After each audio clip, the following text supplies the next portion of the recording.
All the other hype doesn't matter. I'm a historian by nature. I believe in facts more than rhetoric. But let me just say this again. These are the last days. Newsflash, these are the last days. And whether it is the last days of what we commonly refer to as the United States of America or the last days as it relates to the biblical account of the last times, unless you repent, you will all likewise perish. Amen. Every word that you speak will be held in judgment. Every deed that you do, every declaration that you make as an oracle of God, even though God wasn't speaking to you, you will give an account. For every time that you not help your brothers and sisters because of your political differences, you'll give an account.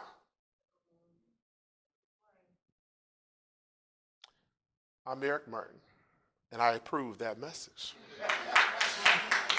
Let me get serious for a second. I need Malachi chapter 1 and verse 1. Y'all got so quiet. Oh! But I'm serious. On a serious note, listen, this is what I'm telling people. They running around, believe it or unbelieve it. Hey, you only live but once. What are you going to do with your life? Before I start reading this verse, let me give you some background. My wife a couple of weeks ago asked me about verse number 3, which we'll get to. And if you ask me a question, particularly if I love you so much, I'm not just going to give you the answer. Because I know, even for myself, if I get the answer or if I give you the answer, about 3 minutes from now, you're going to forget what I actually said. Or I'm going to forget. That's true for most people. We're not going to be able to recall it the way it was spoken. We won't capture the emotion and the texture. So I don't just give you the answer. I ask you a question. Because I want you to be able to pull together or pull out together, particularly of the Bible, some things that if you get it along with me, right, it'll stay with you much longer. So my wife asked me the fundamental question. She said, look, verse 3 says, hey, I hate Esau. I'm paraphrasing because we're going to go into it in the potatoes of it. She said, what does that really mean? And I did my thing, and she got frustrated, and she did her thing, and then we finally came to an understanding.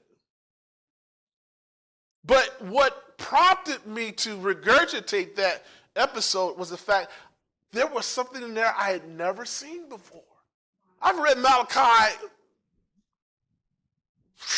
500 times. I picked it apart. Not that I'm some great Bible scholar. I'm just saying, man, in the 40-odd years I've been saved, you get a chance to review some things over and over. But I had never seen this. And it bothered me, and it stayed with me. So when I got the edict that I had to speak today, I said, okay, this is where we're going. If you want a title, the title is Therapy. Therapy. Okay? Now, here's the thing. I want to read verse 1. It says in the New Living Translation, this is the message that the Lord gave Israel through the prophet Malachi. Okay? ESV says oracle. King James Version says burden. So in other words, this is a very important message that the prophet has. God has burdened him with it. Now, if you get a message from God and it is a burden, that means you will not find peace until you deliver that message. Newsflash, because all the people love these. They got this idea that this is the way messages and speaking should be. Now let's just cut to the chase. If you get a burden, that means God is holding you responsible for delivering that message exactly the way it was given to you. Amen. And it can be as complex as a sermon, and it can be as simple as just instruction. But whatever God gives you, you better be an oracle, and you better deliver the message. Verse number 2.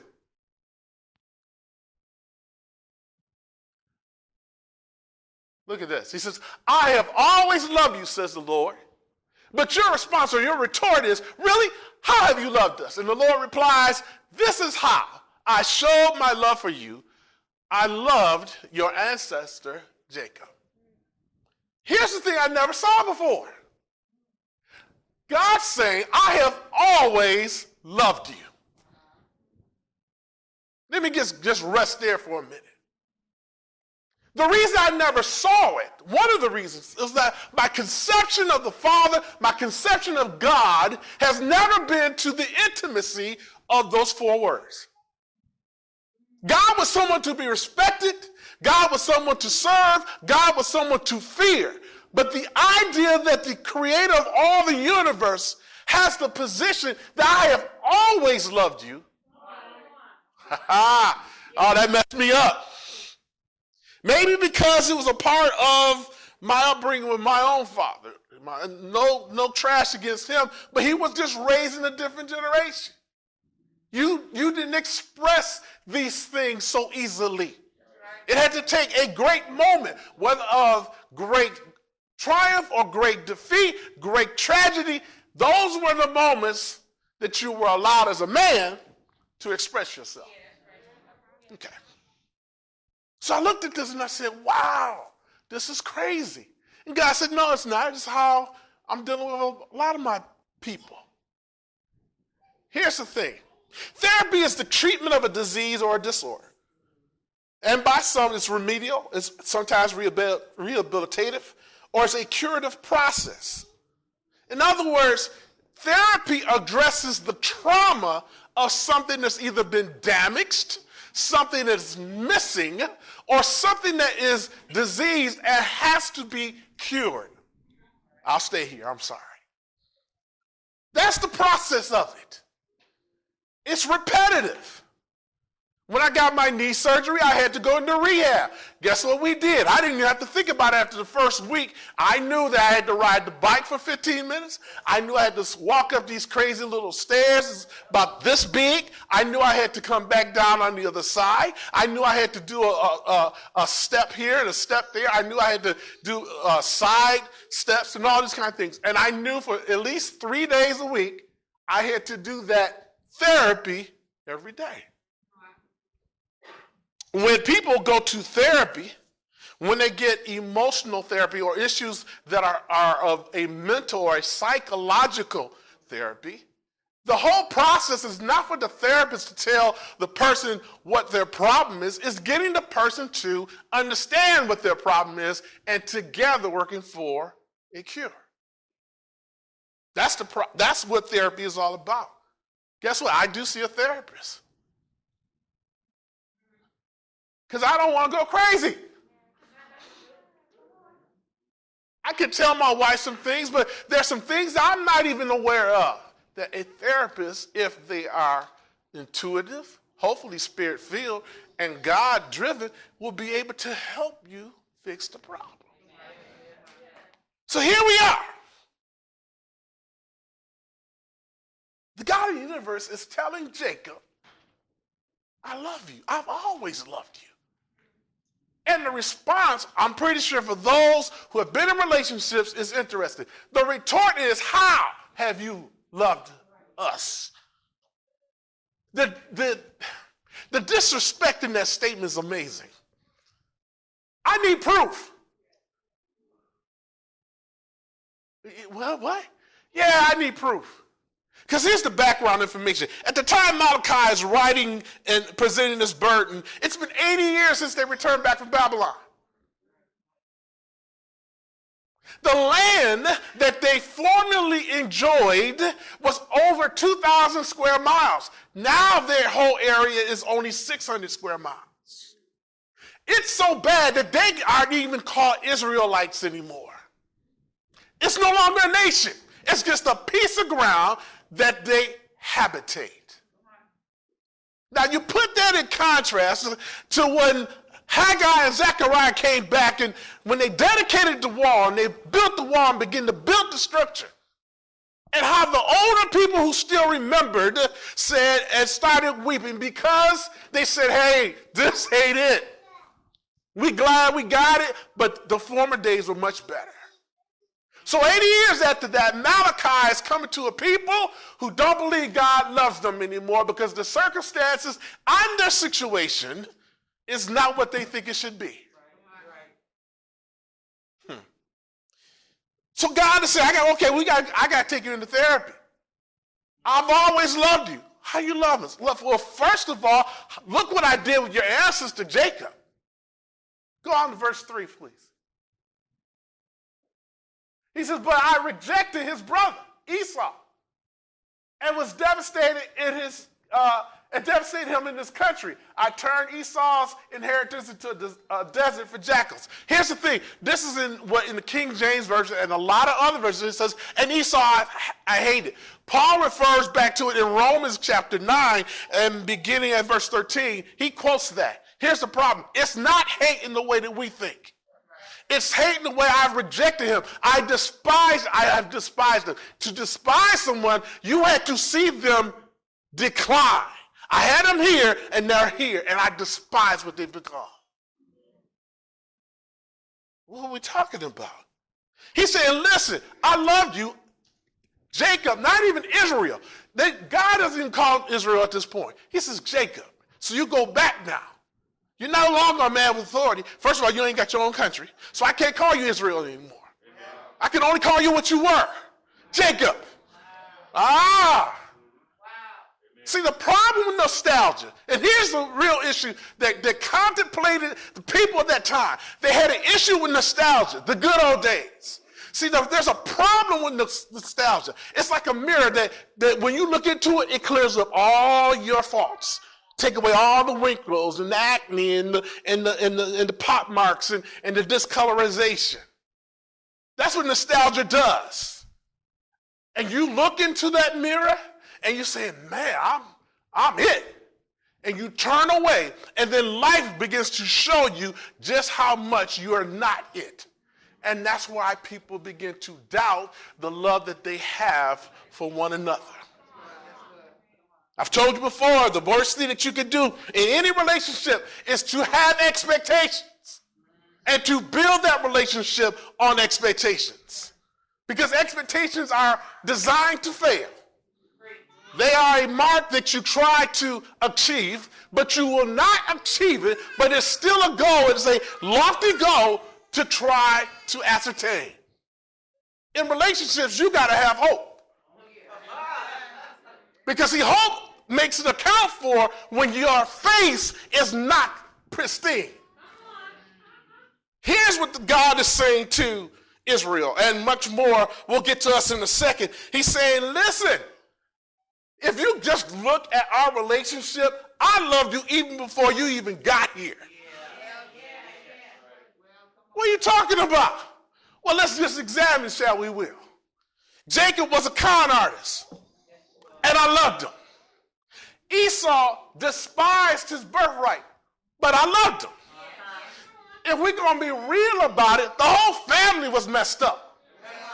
All they did was just con each other. But I loved them. I called them the apple of my eye. And you are his descendants. Y'all rejected me time after time after time. Worship of the gods, play on the backside, extol politics over righteousness, extol everything that you could. And I still loved you. Therapy has to identify the problem. The problem is that Jacob had insecurities. Well, how do you know? Who would have a response to that if y'all had a good relationship? It's about how Jacob felt about himself. They didn't think that God loved them anymore. And you know what they used as a litmus test? They used what they could see. The Bible tells us that the just must live by faith, not by sight, not by your feelings.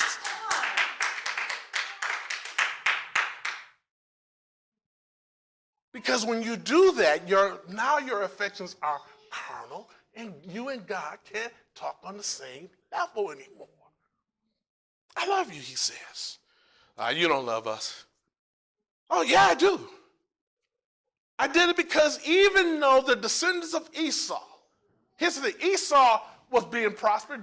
If we went back to Genesis chapter 33, if we just went back there for a minute, when Jacob met Esau had some bread. He had 400 men. In fact, look at his response when he meets with Jacob. He says, my brother, I have plenty. Keep what you have for yourself. That sounds like somebody being rejected. So it wasn't about what they could ascertain. It wasn't about that.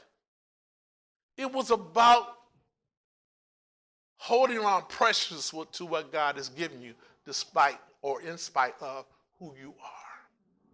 Because see, remember, Esau didn't care about his birthright when he thought his life was going to cease. We do it here in the 21st century all the time.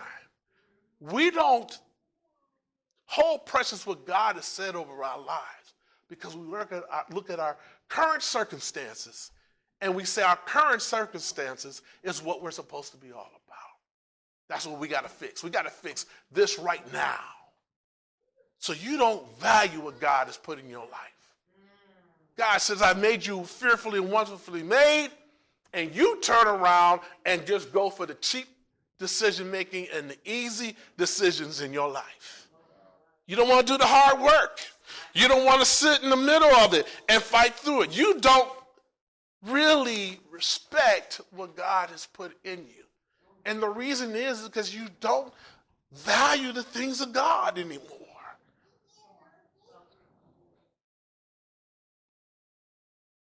It's interesting to me because here we are, people are being driven not by intellect, not by wisdom, and definitely not by the counsel of the Holy Ghost. They're being directed by their feelings. See, they're not only doing that, but feelings has a partner, it's nostalgia. It's interesting to me because nostalgia is a problem in this regards. Nostalgia is for those who want to cling to it most, even though they weren't there, or they were of no consequences if they lived in that time. Let's just be totally honest. The Bible was written very pristine. Anytime they went into battle and they won, did you see the writer write how many people died on the behalf of Israel in that battle? Not a one. Come on, seriously. You can die just by tripping on your own sword and cutting yourself half to death. Do you really believe engaged in a battle that in the day of your appointed time to leave this planet, that there weren't some people who died in battle, even though Israel was victorious? Can we get out of fantasy land and get to where we are supposed to be at? Nostalgia is for people who don't want to do the hard work. The idea of looking back is not something that God had ever intended. He didn't want you to look back as a way of going forward. He wanted you to look back to remember what he had done in times past. If you base your life on looking back, you cannot go forward. You can only go sideways. So here we are. Let's look at and examine what the Malachi is trying to get Jacob to understand. Not only have I loved you in times past, not only did I love you times present, I'm going to love you in the future. That's what makes Malachi an important book. Not just the last prophet before Jesus comes on the scene. He is talking to a people who will not see the glory of God because they won't live long enough, but he's still giving you the instructions that I will always love you. And I will love you in the circumstances and in the situations of where you are. Now, that doesn't mean that you get away with it. That doesn't mean you get away with murder. It does say that the relationship is based on my love and it's not based on my righteousness and my vindication. See, the righteousness is for those who once enter into the relationship with God. Now it's on a higher platform. See, if I love you with all your faults, it gives you mercy. It gives you grace. It gives you an opportunity to improve. But once you have improved, now my standards have gone up higher, and I need for you to walk away from the stuff that used to trip you up and come to another level. That's the problem in this country. Not being political, but the problem in this country is we want to gloss over our history and pretend it didn't happen the way it did. Now listen, I don't care what your political leanings are, but if men and women are deceitful, because the Bible tells us that we are, if men and women are capable of murdering, because the Bible says we're capable of doing that, and to be covetous and to be jealous, then there are no nostalgic periods to go back to because it's been glossed over. Here's a good way of looking at it. Let's look about how you felt in January 2020. Y'all remember 2020? In January? Good old days? Remember how devastated you were when you found out Kobe Bryant died? That was in January. Oh. Now, see how nostalgia gets kind of removed that little fact out your mind? And you begin to question God about whether or not how he feels about you. This is what therapy is all about, to identify the problem and to come to it. Because they felt that God did not love them anymore, that's why they were given offerings that weren't worth anything. And you'll find that in Malachi chapter 2. That's the reason why they gave out offerings that God was rejected, because they didn't believe in the relationship anymore. So now just come to the 21st century. Things going well for everybody? You're doing everything that what you always want to do? And like you did it, wait a minute, time's passed. Are you now questioning your relationship with God? Are you now saying God has rejected us? Then it's not based on faith, it's based on your feelings. It's based on your expectation. And now you're showing contempt because the bare minimum level of requirement you don't even want to do. You can't even pray for nobody. You can't encourage nobody. And in certain cases, you can't even correct somebody because they don't want to listen to you. When they know that you have their best interests at heart. Therapy. That's where we are right now. Oh, you know what? Let's take a step back. I just want to blow nostalgia out the way. Esau and Jacob, who was their father? Isaac, right? Who was Isaac's father? Abraham. What human characteristic did we dog Abraham all about? Lying, right? Y'all missed it. If that's the only thing you can remember about Abraham being human, then that tells me you can't look yourself in the face. Abraham was rich. When Hagar had his child Ishmael, was Abraham loaded?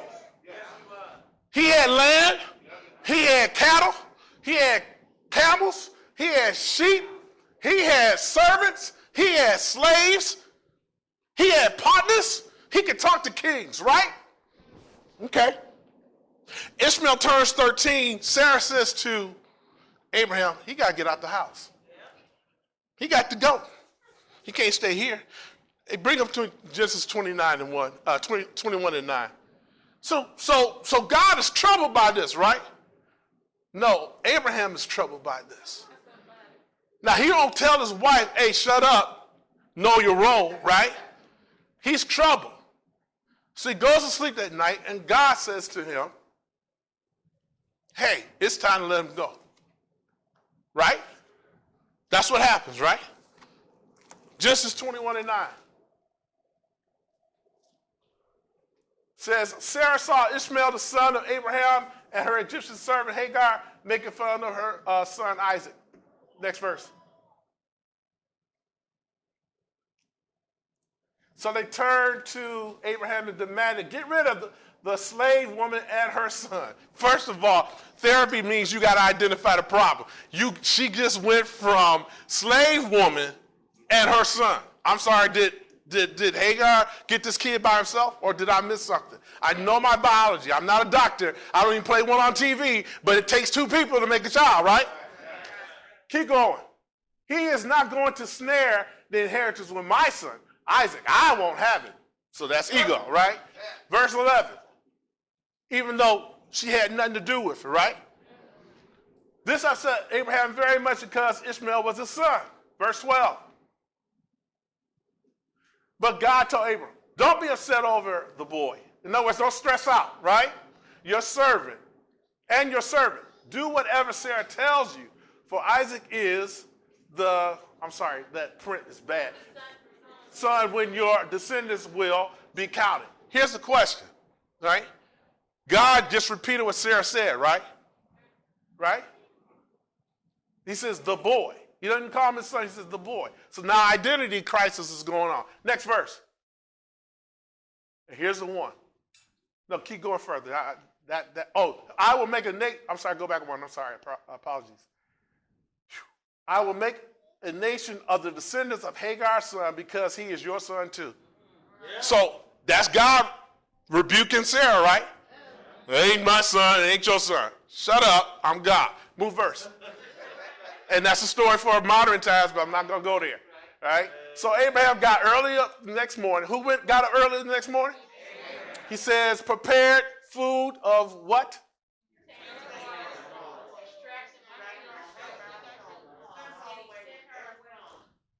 So I'm about to send my firstborn out with the woman I slept with. Right? And I'm about to send him out, and I'm going to have a loaf of bread and a jug of water. You see where Jacob and Esau and Isaac start getting their problems inherited from? Not dogging Abraham because he's still the father of faith. But I'm talking about, let's not gloss over for nostalgia. That was cruel. The man had cattle. You could have thrown a brick and hit cattle. You could have thrown a brick and hit a camel or a sheep. You gave one jug of water. So even though, right? Even though God told him, hey, let the kid go. I'm going to take care of it. He gave just the bare minimum. This is just my opinion. This is about human reaction. I'm pretty sure Sarah was standing there with her arms folded, making sure just enough and not a drop more. But he loved Abraham to the point he was called a friend of God. You can't get caught up in my life is crap and God doesn't love me. That's not the litmus test. The litmus test of God being in your life is the peace that you have. The litmus test is that you know you can go to prayer and let not your heart be troubled. The litmus test is that if someone is sick, you have the ability to lay hands on them and they shall recover.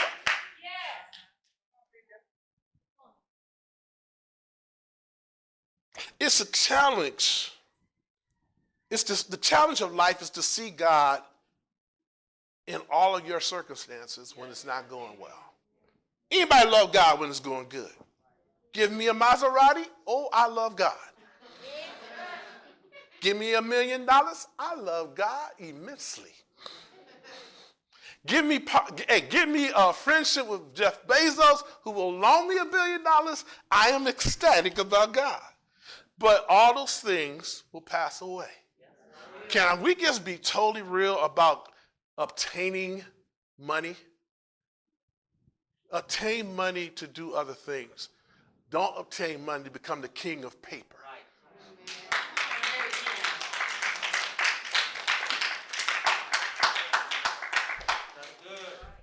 I find it interesting that in these times we have several types of believers. Here are the ones that stand out for this message. We have the one believer who feels that they need to help God by taking their natural skill sets and talents and fight on his behalf. If God needs for you to fight on his behalf, go get a new God. I love the movie Star Trek, The Unknown Country. The whole premise of it was that there was this person who called himself God. He could do everything, shut down the Enterprise, the whole nine, change reality. And as they were getting ready to leave, God told one of the characters, I need to get on your ship. Captain Kirk said, whoa. Because Jim wanted to go. But he said, wait, one question. Why does God need a ship?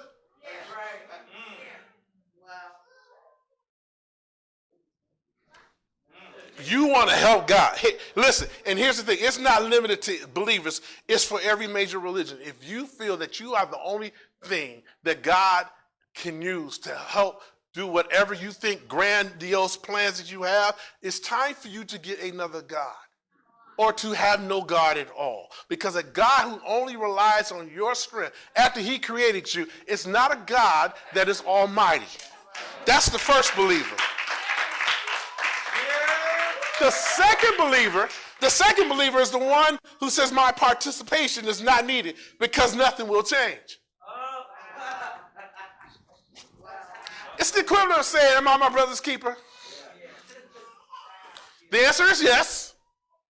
And Jesus said, I expect you to do the right thing. That's why he gave the parable of what? Of the stranger by the road. Because it wasn't just, hey, get him out the ditch and heal his wounds. Took him to a place where he could recuperate and pay for the expenses. We don't have believers like that. We don't. We're all in a tizzy. My God, look what happened this week. Yeah, and it will go on tomorrow and the day after. Jesus said you're going to have wars, rumors of wars, pestilence, earthquakes in diverse places. Did you know a volcano is an earthquake? It's just above ground. We know that the earth is changing. We see the creation grow, and it's growing because you guys are not participating in the process of becoming the sons and daughters of the living God. You know what? Spiritually. I mean, I know the science. CO2s, carbon emissions, I get that. Plastic, I get it. And it's science behind that. But on a spiritual level, what if climate change is because the sons and daughters of God won't reveal themselves? What is that the issue? You know, here's the thing that believers got wrong. I won't call them Christians because I'm sick of hearing that word right now. But here's what believers have mistaken. If you working, hastens his coming. You not working is going to delay his coming. That's a fact. I don't agree with that. Oh, yeah? Well, the Father's going to make the decision. The Father's working with the Son to build this mansion. The Father expects this mansion to hold you. If you're not ready, do you think the Father's going to come because you're not ready?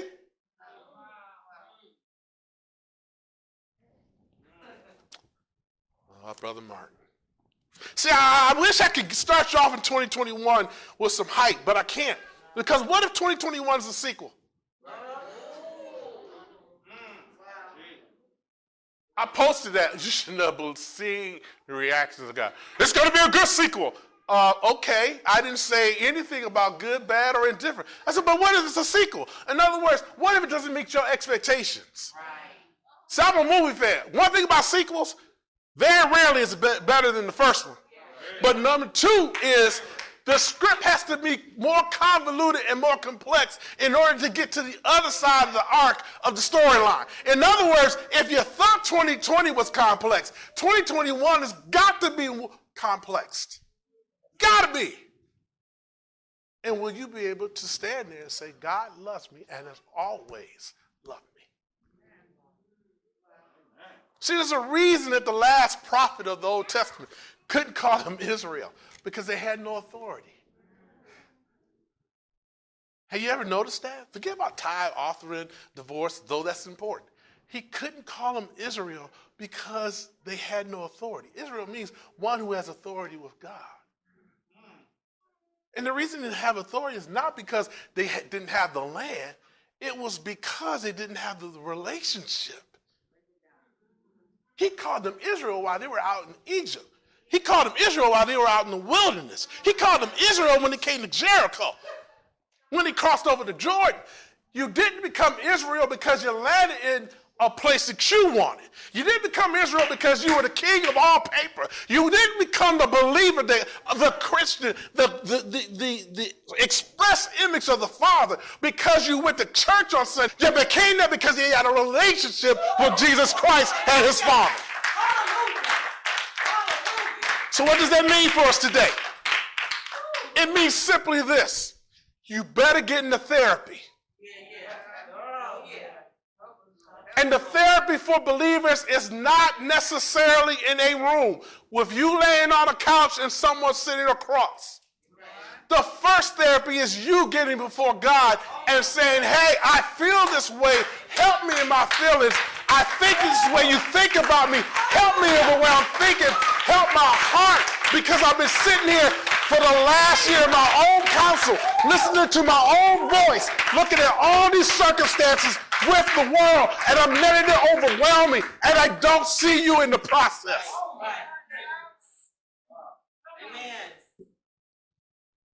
You have to do this, because if you don't do it, wait for it, every day, you are going to find yourself sitting on the outside and telling the King of Glory, when did you love me?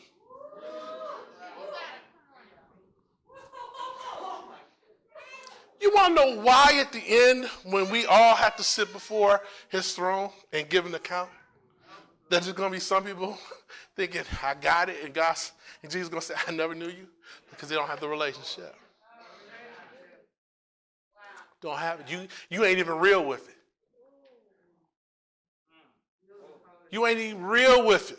You go before God with these formalized prayers that don't deal with your junk, deals with everybody else's issues, and then you get up and say, I did my due for the day, I'm good. And Jesus going like, did y'all hear something? I'll never go before, I never go into prayer with makeup on. I go in raw. I go into prayer knowing that I'm undone, unreliable, inconsistent. Why? Because I know if I come in that way, I can get the grace and the mercy and the help that I need. I know that when I come back out, I'm not going to have the burdens I had coming in. I know my face is going to shine like Moses.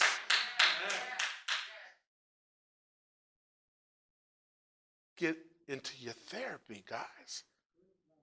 Quit playing. I don't know what else you need. You got a pandemic, right? You got economic turmoil. You got over-the-top partisanship. What else you need?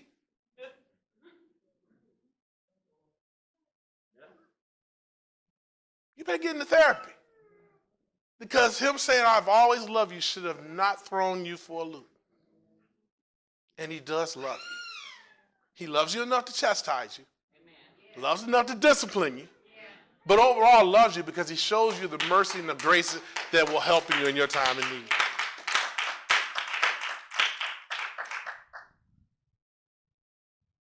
I'm going to say this and I'm going to let it go. The issue in our country is not a party. It's not a platform. It's the issue that's been here since the very first person set foot on Massachusetts shores. The issue is the issue of our heart. We can't make anything great again because nostalgia is an illusion. I love Happy Days, but I didn't want to live in the time of Happy Days. I love old movies. Continue to tell you. I love the Maltese Falcon. I do not want to live in the time of the Maltese Falcon. I like air conditioning. I like not to have to see a sign that says this only.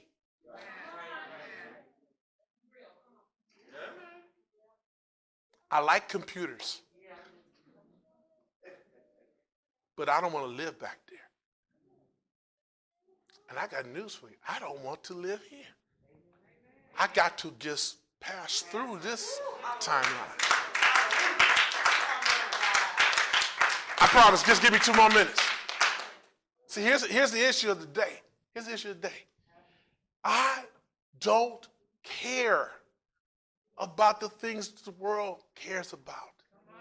I'm observant, but I don't care in the long term because it's all going away. Tomorrow, no one will care. Historians, if time has not expired, will look back and say X, Y, Z.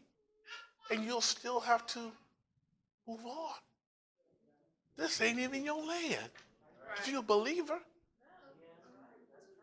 Hebrews said we seek a land that's not here and it's made by invisible hands that no one can see. So what you getting all tripped up on?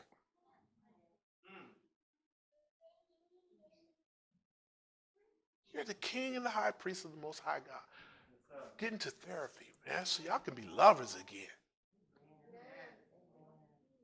I'm a servant, yes, but I'd rather be a lover and a friend. I mean, serving has got its place. It gives you purpose. But I'd rather have passion and purpose instead of one or the other. All right. That's it. Nothing else to say.